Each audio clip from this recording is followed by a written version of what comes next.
Welcome to భూమి రియల్స్. మీరు చూస్తున్నది వింటున్నది భూమి రియల్ ఎస్టేట్స్. అంటే నేను గణేష్. ప్రస్తుతం మార్కెట్లో ఉన్న సీనియర్ కానీ నాకు వచ్చిన లీడ్స్ కానీ ప్రిఫరెన్స్ కస్టమర్ వచ్చేసి ఒక ఏరియా ప్రిఫరెన్స్ వైజ్గా ఒక బడ్జెట్ ప్లాన్లో వస్తున్నారు. That's fine. బట్ ఏ లేఅవుట్లో ఇన్వెస్ట్ చేస్తున్నారు అనేది ఆలోచించాలి. ఆ ఆలోచన గురించి మేము కొత్త ఇన్నోవేటివ్ ఐడియాతో వచ్చాము.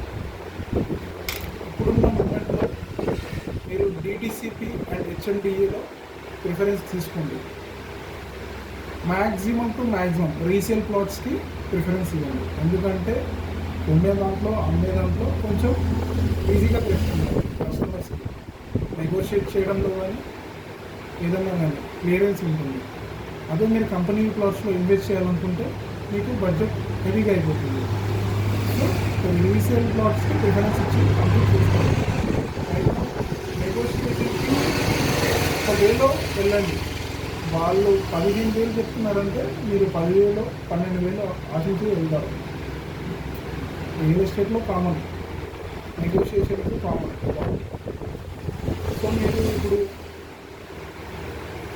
అది 13,000కి ఆర్ 13,500కి క్లోజ్ చేసేస్తే మీకు మంచి అఫోర్డబుల్ అండ్ రీజనబుల్ ప్రైస్కి తీసుకున్నారు. దానికి మీకు రేపు 1 ఇయర్ తర్వాత 2 ఇయర్స్ తర్వాత కూడా అమ్మేసే అవకాశం ఉంటే కూడా మాకు అప్రోచ్ అయితే మేము డెఫినెట్గా అమ్మిస్తాము. That's the point.